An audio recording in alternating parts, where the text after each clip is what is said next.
Hello. चलिए friend, आज हम शुरू करेंगे गज़ल दुष्यंत कुमार जी की। और मुझे पता है आप सबको पता ही होगा उनका पूरा नाम क्या है। उनका पूरा नाम है दुष्यंत कुमार त्यागी, जो कि 27 सितंबर 1931 को इनका जन्म हुआ था और 1975 में इनकी मृत्यु हुई थी। ये एक बहुत अच्छे हिंदी कवि भी हैं, कथाकार भी हैं और सबसे उम्दा गज़लकार हैं। और हम सब जानते हैं इन्हें राग और आग का कवि कहा जाता है। और इन्होंने जो गज़लें लिखी हैं वो मतलब आपको मुँह जुबानी याद हो जाएगी, इतनी शानदार गज़लें लिखी हैं इन्होंने।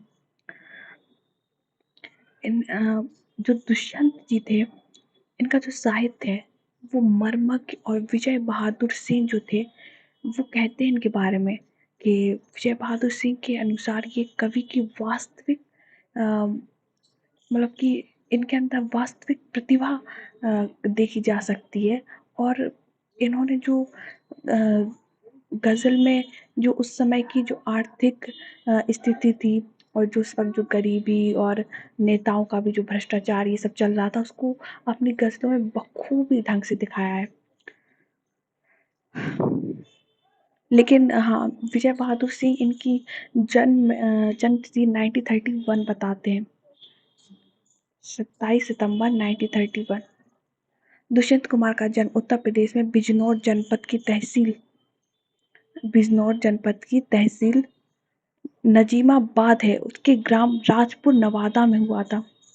जिस समय दुष्यंत कुमार ने साहित्य की दुनिया में अपने कदम रखे, उस समय भोपाल के दो प्रगतिशील शायर, ताज भोपाली, आपने नाम सुना ही होगा ताज भोपाली का, तथा कैफ भोपाली का गजलों की दुनिया पर राज था। हिंदी में भी उस समय अज्ञे तथा गजानन माधव मुक्तिबोध की जो कठिन कविताएं थी उनका बोलबाला था।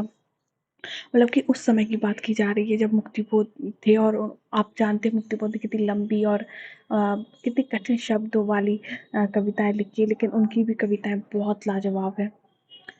उस समय आम आदमी के लिए नागार्जुन तथा धूमिल जैसे कुछ कवि ही बच गए थे। इस समय सिर्फ 44 वर्ष के जीवन में दुष्यंत कुमार ने अपार ख्याति प्राप्त की थी। इनके पिता का नाम भगवंत सहाय था और इनकी जो माता थी उनका नाम राम किशोरी देवी था। प्रारंभिक शिक्षा इनकी गांव की एक पाठशाला है। गीतकार इंद्रदेव भारती उनके पिता पंडित चिरंजीव लाल के सानिध्य में थे। माध्यमिक शिक्षा इनकी नेहटोर हाई स्कूल, चंदोशी इंटरमीडिएट से हुई। 10वीं कक्षा से कविता लिखना इन्होंने स्टार्ट किया था। इंटरमीडिएट करने के दौरान ही राजेश्वरी कौशिक से विवाह हुआ था। इलाहाबाद इलाहाबाद विश्वविद्यालय इलाहाबाद विश्वविद्यालय से हिंदी में बीए और एमए किया। डॉक्टर धीरेन्द्र वर्मा और डॉक्टर राम कुमार वर्मा का सानिध्य उन्हें प्राप्त हुआ था। कमलेश्वर और मार्कंडेय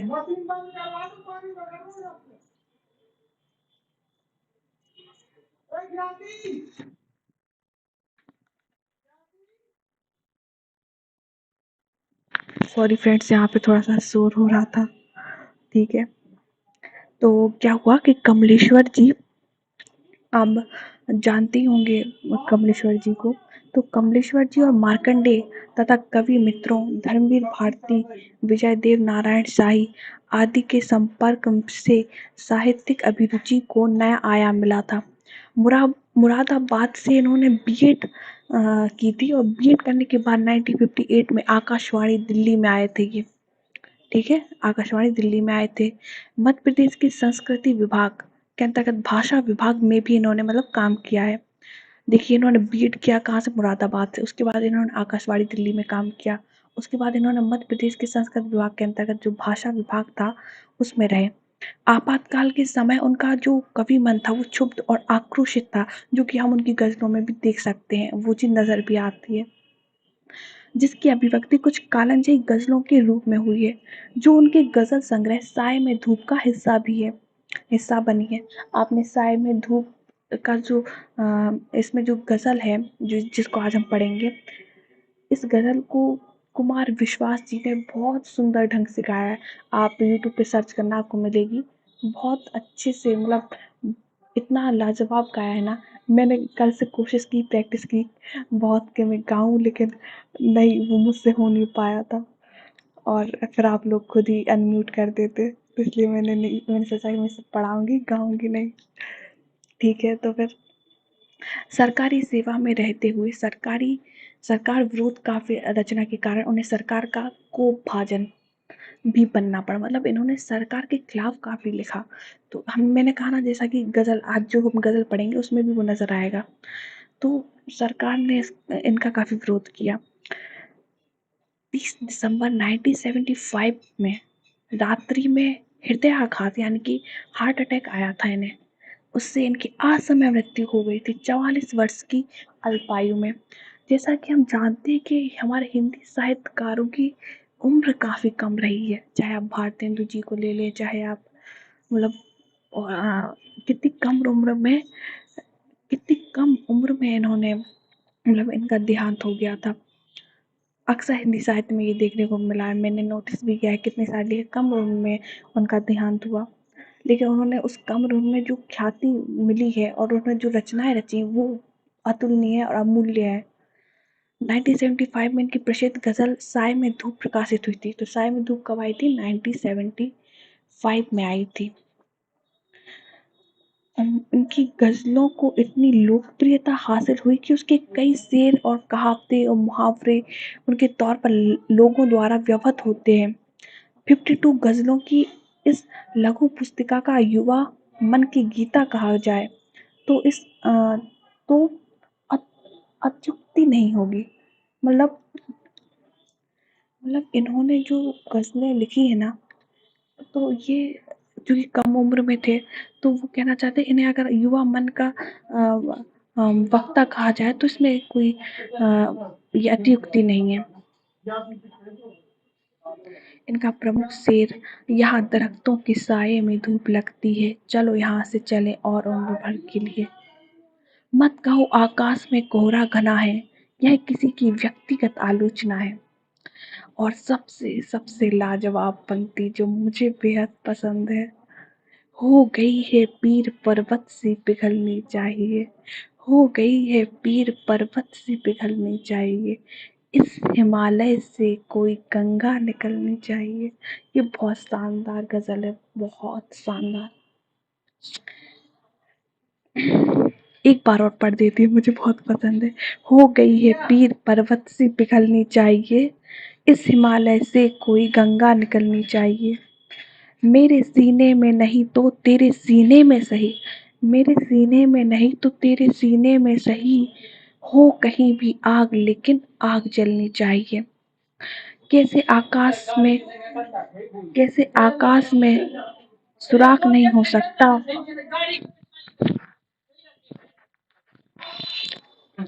कैसे आकाश में सुराख नहीं हो सकता, एक पत्थर तो तबीयत से उछालो यारो, एक पत्थर तो तबीयत से उछालो यारो, खास सड़कें बंद है कब से मरम्मत के लिए, कि हमारे वक्त की सबसे सही पहचान है। मसलहत आमेज होते हैं सियासत के कदम, तू ना समझेगा सियासत तो अभी इंसान है। कल नुमाइश में मिला वो चिथड़े पहने हुए, मैंने पूछा नाम तो बोला कि हिंदुस्तान है। होने लगी है जिसमें जुम्बिश तो देखिए, इस पर कटे परिंदे की कोशिश तो देखिए। वाह! गूंग के गुस्से और नाराजगी से सजी बनी है।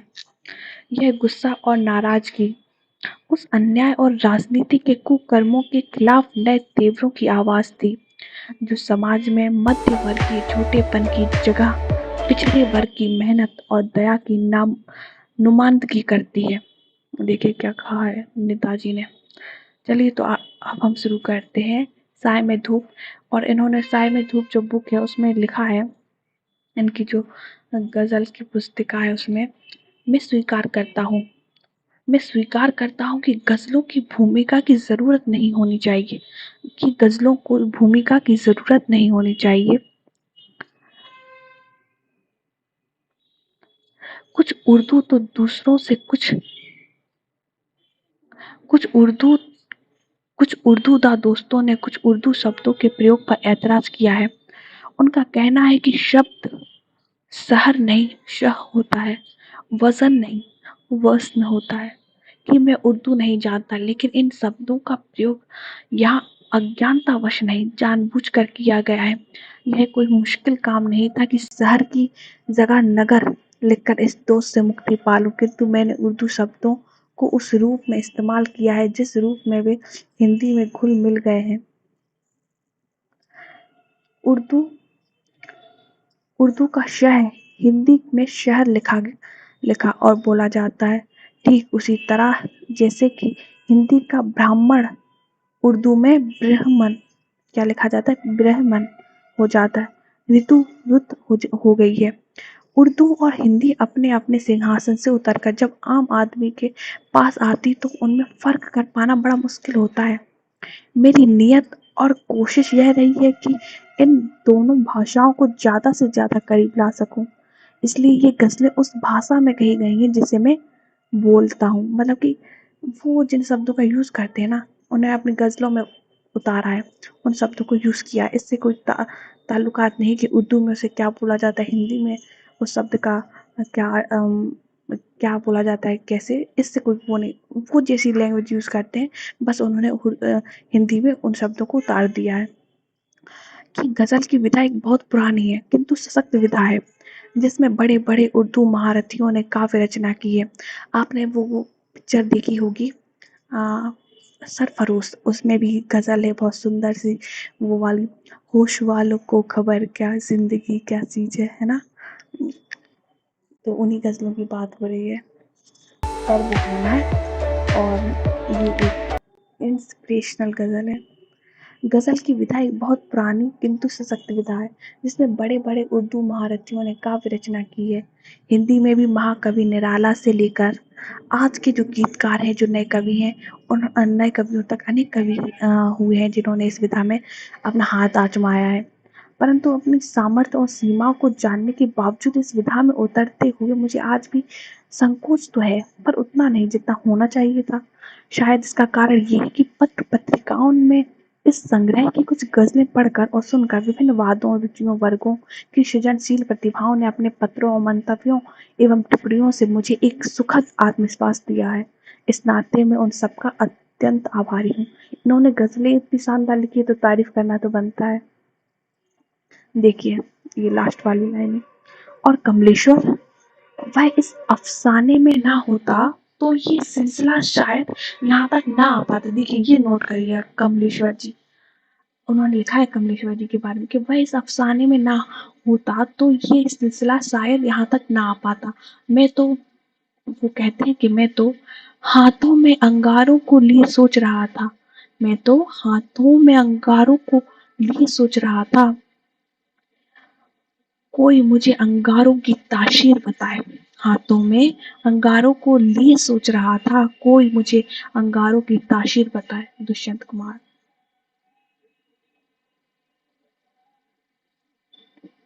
चलिए पढ़ते हैं ये। कहाँ तो तय था चिरागा हर एक घर के लिए, कहाँ तो तय था चिरागा हर घर के लिए, हर एक घर के लिए, कहाँ चिराग मैसर नहीं शहर के लिए। गजल कविता का जो प्रसंग है वो इसमें ये कहते हैं दुष्यंत जी कि चुनाव प्रक्रिया के दौरान यह घोषणा की जाती है कि प्रत्येक घर में रोशनी का प्रबंध होगा। जब चुनाव होते हैं तब कितने बड़े बड़े नेता आ जाते, कहते हैं हम ये करेंगे, हम वो करेंगे, बिजली देंगे, कम पैसे लगेंगे, और कितने सारे वादे करते हैं। तो उसी के ऊपर कहा है उन्होंने कि चुनाव प्रक्रिया के दौरान यह घोषणा की जाती है कि प्रत्येक घर में रोशनी का प्रबंध होगा, परंतु बाद में घर तो क्या पूरे शहर के लिए एक दीपक भी उपलब्ध नहीं हो पाता। कहने का अभिप्राय है कि जन नेता सामान्य व्यक्ति की प्रत्येक आवश्यकता को पूरा करने की घोषणा करते हैं और बाद में व्यक्ति तो क्या पूरे शहर की छोटी से छोटी जरूरत भी पूरी नहीं हो पाती। इसलिए उन्होंने कहा है कि कहाँ तो तय था चिरागा हर एक घर के लिए, कहाँ तो उन्होंने कहा था कि चिराग मतलब जो बिजली है, लाइट है, जो रोशनी है वो हर एक घर में जाएगी, हर एक घर में मिलेगी। लेकिन क्या हुआ, कहाँ चिराग मैसर नहीं शहर के लिए, कहाँ चिराग मैसर नहीं शहर के लिए। अभी जाती जा, कहाँ चिराग मैसर नहीं शहर के लिए। और यहाँ तो पूरे शहर की छोटी से छोटी जरूरत भी पूरी नहीं हो पाती। गजल कविता भी किया गया। यहाँ कवि यहाँ कवि ने सत्ता पक्ष के ऐसे लोगों का वर्णन किया है जिनकी कथनी और करनी में आकाश पाताल का अंतर है। यह गजल विधा का एक शेर है और उर्दू फारसी जो शब्द है उसका भावानुकूल प्रयोग किया, मतलब जैसे जैसे भाव आते गए उन्होंने उर्दू फारसी शब्दों का यूज किया है। और इसको क्या कहते हैं, ये गजल विधा में एक शेर कहलाता है, ठीक है ना। जहां दरख्तों के साए में धूप लगती है, जहां दरख्तों के साए में धूप लगती है, चलो यहाँ से चले और उम्र भर के लिए। इसको कभी आप लोग अपनी आवाज में गाइएगा, बहुत मतलब आपको पढ़ने की क्या, आपको अपने आप ही ये लाइनें याद हो जाएंगी। जहाँ दरख्त मतलब होता है पेड़ की छाया जो होती है, पेड़ पेड़ को कहा गया है। तो यहाँ दरख्तों के साए में धूप लगती है, चलो यहाँ से चले और उम्र भर के लिए। वैसे एक बात मैं बोलूंगी कि जो उर्दू शब्द है, जो उर्दू में जो बोलने का एक तहजीब है वो बहुत उम्दा है। मतलब जब आप उर्दू पढ़ते या उर्दू शब्द को सुनते हो ना, तो एक एक अंदर से ही एक सम्मानजनक और मिठास और वो नजर आती है उर्दू में। कहाँ तू तय था चिरागा हर एक घर के लिए, कहाँ चिराग मैसर नहीं शहर के लिए। ये लाइन तो हम पढ़ चुके हैं। देखो दरख्तों से मतलब होता है पेड़, तो यहाँ पे सुविधाएं प्रदान करने वाली जो असुविधाएं मिलने का उल्लेख है वो करते हैं कि पेड़ों की छाया में भी धूप लगने लगी है, इसलिए बची हुई शेष उम्र को बिताने के लिए कोई और आश्रय स्थल खोजा जाए। अर्थात जो व्यक्ति या वस्तु आज तक हमें सहारा देती आई है, अब परिस्थितियां बदलने के कारण वे दुख व पीड़ा पहुंचाने लगे हैं, इसलिए शेष बची हुई उम्र बिताने के लिए कहीं और जाकर आश्रय आश्रय अपनाया जाए। मतलब वो कह रहे हैं कि देखो हम नेताओं को चुनते हैं, ठीक है, हमारे यहाँ एक लोकतंत्र है और और जो पावर है वो किसमें है, जनता में। तो जनता नेता को चुनती है ताकि वो हमें सुविधाएं दे और हमारे जो भी एक समाज में रहने के लिए जो नियम का कानून है उस पे अमल हो और वो बिल्कुल सही तरीके से चले चीजें, ठीक है ना। कोई भी गरीब ना रहे, जो भी नेता हम करते हैं उनके पास पावर है कि वो मदद कर सकते हैं वो करें। लेकिन वो कह रहे हैं कि यहाँ पर तो हमने जिनसे मदद ली है वही यहाँ गायब है। देखो पेड़ों की छाया में भी धूप लगने लगी है, इसलिए बची हुई शेष उम्र कहीं और बिताए। मतलब कि जो व्यक्ति या वस्तु आज तक हमें सहारा देती आई है, अब परिस्थितियां बदलने के कारण ये दुख और पीड़ा पहुंचाने लगी, जिनको हमने सुना वही हमें सताने लग गए हैं। उर्दू फारसी के शब्द है देखते बनता है पलायनवादी व्यक्ति का चित्रण यहाँ पे देखने को मिलता है, सामाजिक जो अव्यवस्था है वो चित्रण देखने को मिलता है। ना हो कमीज तो पाँवों से पेट ढक लेंगे, ना हो कमीज तो पाँवों से पेट ढक लेंगे, ये लोग कितने मुनासिब हैं इस शहर के लिए। मतलब इस शहर में से मतलब है वो या उस समय जो जो भी सामाजिक स्थिति रही होगी तो उसको लेकर वो ये बात कहते हैं कि कवि ने अभावों में भी जीवन से समझौता करने वाले लोगों का चित्रण किया है। मतलब कि जिनके पास नहीं है, कपड़े नहीं है पहनने को, खाना नहीं है, तो वो भी कैसे जीवित है और कैसे अपना कोई ना कोई रास्ता निकाल लेते हैं जीवन यापन का। तो इसलिए उन्होंने ये लाइन लिखी है कि ना हो कमीज तो पाँवों से पेट ढक लेंगे, ये लोग कितने मुनासिब हैं इस शहर के लिए। मतलब एक यही लोग हैं जो यहाँ रह सकते हैं, क्योंकि ये तो अपने अभाव जिस भी चीज की कमी होती है उसको पूरा करने के लिए जो भी करना पड़े वो कर लेते हैं। तो यदि पूरे शरीर का ढकने के लिए कमीज नहीं है तो लोग अपने पैरों को मोड़ कर पेट को ढक लेते हैं। कहने का अभिप्राय है कि जीवन में अभावों का सामना करने वाले लोग इतने अभ्यस्त हो चुके हैं, मतलब इन्हें इतना अभ्यास हो गया है उस चीज को करने का कि उन्हें अब लगता ही नहीं कि हम अभाव में हैं, ऐसा फील भी नहीं होता उन्हें। वे उन अभावों से समझौता कर लेते हैं और सीमित साधनों के माध्यम से ही जीवन यापन कर लेते हैं। इस प्रकार के लोग ऐसी जीवन यात्रा के लिए सर्वथा उचित हैं। अभावग्रस्त लोगों के जीने के ढंग का सजीव और मार्मिक चित्रण हमें यहाँ देखने को मिलता है। और यहाँ पे लिली यहाँ से जा।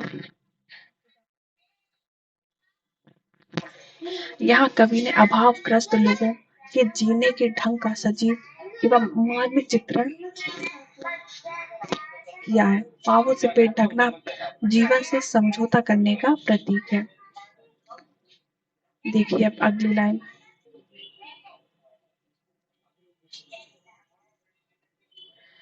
खुदा नहीं ना सही आदमी का ख्वाब सही, खुदा नहीं ना सही आदमी का ख्वाब सही, कोई हसीन नजारा तो है नजर के लिए। दीदी क्या भागी जा, लिली भाग जाओ, लिली भागो, लिली भाग जा जल्दी यार, लिली जाओ जाओ।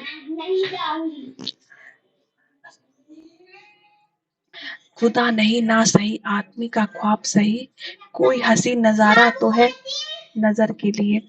यदि मनुष्य भगवान नहीं बन सकता तो कोई बात नहीं, लेकिन उसके पास मानव बनने का तो सुंदर सपना है। अर्थात मनुष्य समाज में अपने आदर्शों और सत्कर्मों के माध्यम से मनुष्यता।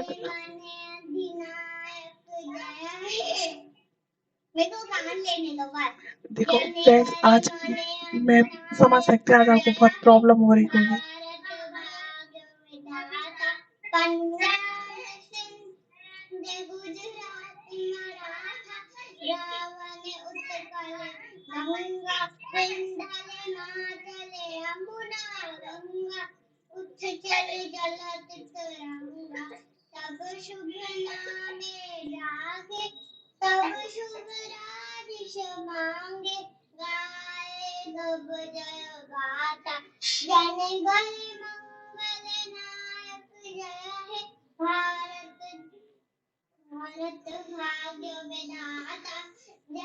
बस बस लिली बस, लिली बस।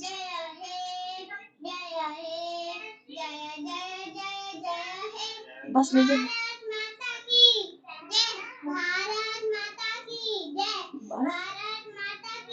लिली बस अब जाओ।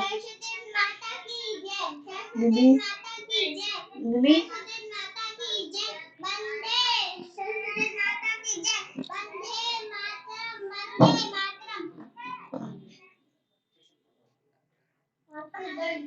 लिली चली जा। सॉरी फ्रेंड्स, ये यहाँ पे छोटे बच्चे हैं जो परेशान कर रहे हैं। जल्दी जा जल्दी। यदि मनुष्य भगवान नहीं बन सकता तो कोई बात नहीं, लेकिन उसके पास मानव बनने का तो सुंदर सपना है। अर्थात मनुष्य समाज में अपने आदर्शों और सत्कर्मों के माध्यम से मनुष्यता का प्रचार प्रसार कर सकता है। उसकी आंखों में सभ्य समृद्ध समाज का सुंदर दृश्य विद्यमान है।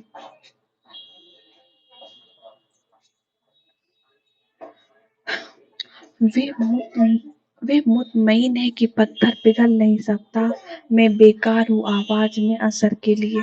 देखिए इस पंक्ति का अर्थ क्या है।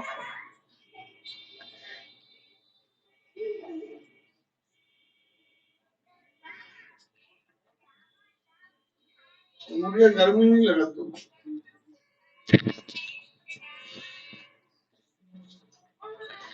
समृद्ध वर्ग और शोषित वर्ग को विश्वास है कि वे पत्थर की तरह कठोर हैं, किसी का दुख या वेदना उन्हें भावुक नहीं बना सकती, लेकिन कवि एक ऐसी आवाज के लिए व्याकुल है जिसमें इतना दर्द भरा हो कि पत्थर हृदय पिघल जाए। कहने का अभिप्राय है कि शोषित और निम्न वर्ग के प्रति भी सहानुभूति व्यक्त करने वाला समाज में कोई तो हो।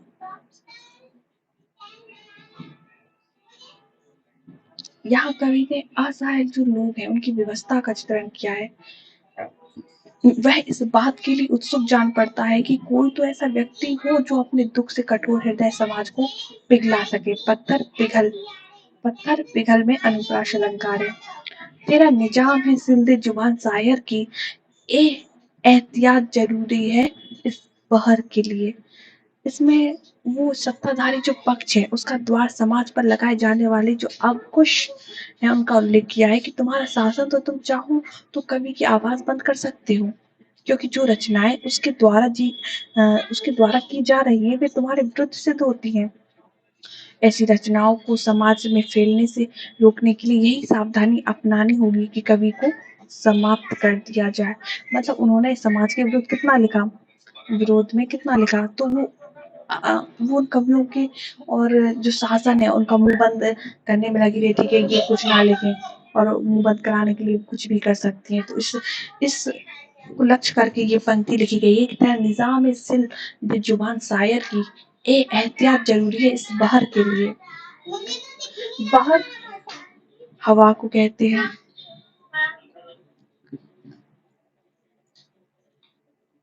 यहाँ राजनीतिक की जो निष्पक्षता है उसका उल्लेख किया है, प्रकाश डाला है, उर्दू फारसी शब्द है। देखिए आप, जिए तो अपने बगीचे में गुलमोहर के तले, जिए तो अपने बगीचे में गुलमोहर के तले, मरे तो गेर की गलियों में गुलमोहर के लिए।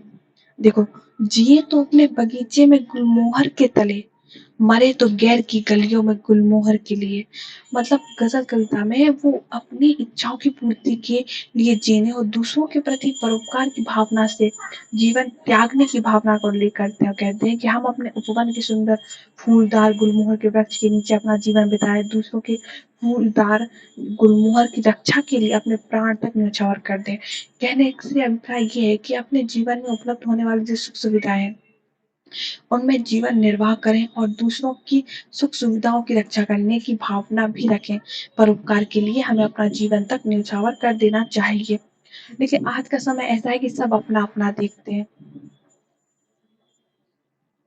देखो अपना देखो, अपना फायदा देखो, लेकिन किसी का नुकसान करके अपना फायदा मत देखो, किसी को नुकसान पहुंचा के अपना फायदा मत देखो, किसी को नीचे गिरा के अपना फायदा मत देखो। खुद को ऊपर उठाओ, देख किसी को नीचा गिरा के बिल्कुल भी नहीं। आप उठो, दूसरों को बिठाओ। किसी महान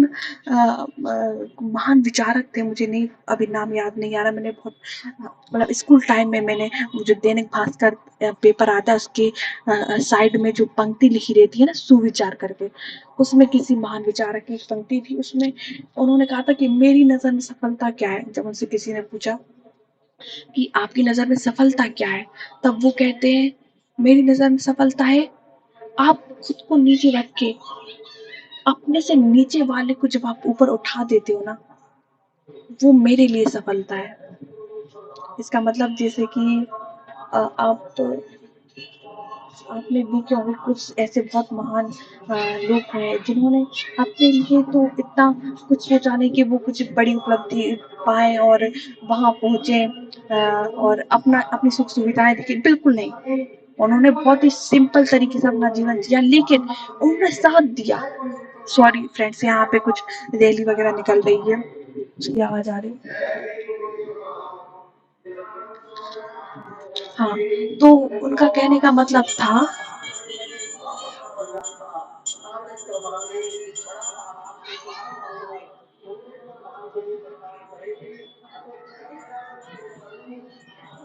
सॉरी फ्रेंड्स, आज बहुत डिस्टरबेंस था क्लास में। मैं इस क्लास को फिर से रिकॉर्ड करके और यूट्यूब पर डालूंगी। हाँ, तो मैं ये बोल रही थी कि देखो उन्होंने मतलब कि वो उन्होंने अपने जीवन बहुत ही साधारण तरीके से जिया, लेकिन उन्होंने जो लोगों की मदद करी, जो उनके कष्टों को देखा और उनको दूर करके उनकी उपलब्धि चाहे कि वो उस ऊंचाई पर पहुंच जाए, है ना। उन्होंने अपने बारे में ये नहीं सोचा कि मुझे पहुंचना है। हर इंसान की डेफिनेशन अलग होगी सफलता सक्सेस को लेके, लेकिन महान लोग के मन में ही महान विचार आते हैं। बहुत ये बहुत बड़ी सच्चाई है। इंसान के विचार उसे महान बनाते हैं, असल बात तो ये है। कोई महान होता नहीं है, उसके विचार महान बनाते हैं। आपको क्या लगता है आप कौन हो? कौन हो? आप वही हो जो आप खुद के बारे में सोचते हो, जो आप विचार अपने अंदर ग्रहण करते हो। इसलिए मैंने कहा है कि आप अच्छी अच्छी बुक्स पढ़िए, महान राइटर्स को पढ़िए, उन महान लोगों की जीवन गाथा सुनिए, तो आपको बहुत प्रेरणा मिलेगी। आप जब ऐसे देखिए, क्यों किसी ने कहा है कि संगति बहुत मायने रखती है, क्यों कहा है कि आप किस एनवायरनमेंट में बहुत मायने रखता है, क्यों? क्योंकि आपके आसपास जो भी माहौल रहेगा ना, वो आप अपने अंदर एब्जॉर्ब करोगे। इसलिए मुझे जब मैंने हिंदी साहित्य लिया था तब मुझे इतना पता नहीं था कि हिंदी साहित्य में इतना कुछ है। उस टाइम पे तो लगा था अरे ये हिंदी यार मुझे नहीं पढ़नी, सब तो जो साइंस वगैरह में जा रहे। पर ठीक है, जब आप किसी विषय के बारे में अंदर घुसते जाते हो तब आपको उस विषय का नॉलेज होता है और फिर आपको पता चलता है वो विषय है क्या। तो अभी जैसे शुरुआती दिन होंगे किसी के, तो अब कोई कॉलेज टाइम में होगा, बीए कर रहा होगा, 11th 12th होगी किसी की। लेकिन जब आप इस विषय को बहुत डीपली पढ़ेंगे ना, तो यहाँ पे जितने भी साहित्यकार हैं उनको पढ़ेंगे, आपको पता चलेगा कि हिंदी साहित्य क्या है और लिटरेचर क्या है। ठीक है, तो थैंक यू सो मच। आज की क्लास बहुत डिस्टर्बेंस था, आज की क्लास, उसके लिए सॉरी, एक्सट्रीमली सॉरी। और मैं इसको फिर से रिकॉर्ड करके यूट्यूब पर डाल दूंगी। वैसे मेरा मन था कि मैं एक पंक्ति जरूर गाऊं। मैं कल से प्रैक्टिस भी कर रही थी कि अच्छी आवाज में गाऊं, लेकिन आवाज सॉरी आवाज तो नहीं, लेकिन सुर नहीं आ रहे थे।